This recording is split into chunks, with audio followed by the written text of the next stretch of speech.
Welcome back to Bit by Bit Media. Today we're diving deep into the Outer Worlds 2, Obsidian's long-awaited sequel to their cult favorite space-faring RPG.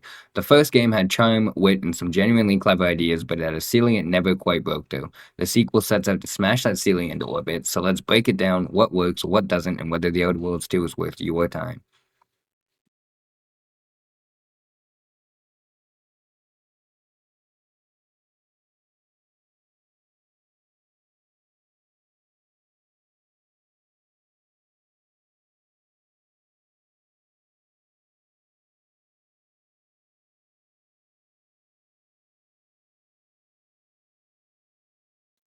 The Outer Worlds 2 picks up in a new star system with a new cast, new factions, and a refreshed satirical bite.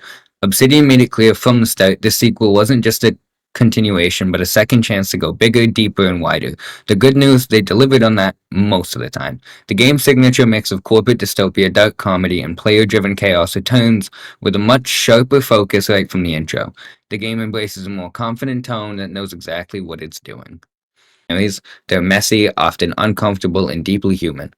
Replay value is massive, and this is easily one of the strongest parts of the entire game. The humor in the Outer Worlds 2 is sharper, more confident, and more varied. The satire lands harder because the game builds more believable systems for that satire to poke at. You get corporate absurdity, bureaucratic nonsense, moral questionability, science, and capitalism run wild, but it feels more grounded than before. Companions are funnier, quests are more layered, and the universe feels more self aware without turning into parody.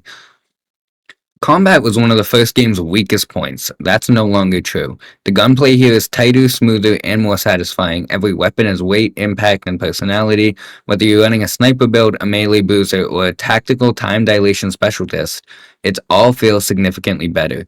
Enemy encounters flow more dynamically, animations are cleaner, and the abilities are far more useful. If you love tinkering with stats, perks, flaws, and hybrid builds, this game delivers. The RPG system goes deeper than before, letting you sculpt your character in ways that genuinely change how you play. Skills influence dialogue, exploration, combat, and interactions across the board. The flaw system returns and is better than ever. These voluntary debuffs give you perks at the cost of permanent weaknesses, and they make role playing more entertaining. Some of my personal favorite flaws include Bad Knees and Kleptomaniac, both of which add great risk rewards to any build. Kleptomaniac gives you the debuff that occasionally, I don't think it's specifically set a time, but occasionally you will just randomly pick up stealable items in any settlement, which, as you can possibly imagine, would come with a lot of potential downsides. If you were in a friendly faction, you just start stealing things, but it can also make for some really funny interactions. Visually, The Outer Worlds 2 is gorgeous. Environments are colorful without feeling cartoonish, detailed without being cluttered, and varied enough to keep exploration exciting. Every planet, facility, and settlement has its own atmosphere and identity, and the art direction is stronger across the board. Exploration feels rewarding, with side paths, hidden locations, and optional encounters to add depth to the world. The early pacing is a noticeable stumble. The first few hours move slowly. The tutorial and early missions feel overly controlled before the game finally opens up.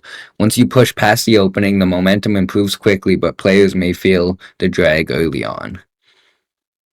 The second major drawback is the lack of variety in enemy types. Even with improved combat, you'll notice the roster is thin. Encounters start to feel repetitive over long play sessions. It doesn't ruin the experience, but it does keep it from reaching its full potential, in my opinion.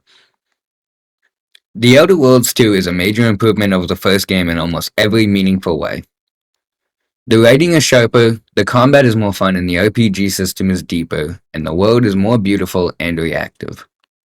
The flaw system remains one of the most unique mechanics in modern RPGs. Player choice feels more impactful, and the tone hits exactly where the players hoped it would. Yes, the early pacing is slow. Yes, the enemies could use some more variety, but the core experience is still strong, memorable, and has a lot of replayability. This is the sequel the franchise needed, the version of the Outer Worlds 2 that feels fully realized. If you liked the first game, this is an easy recommendation, and even if you didn't, the second game may still win you over.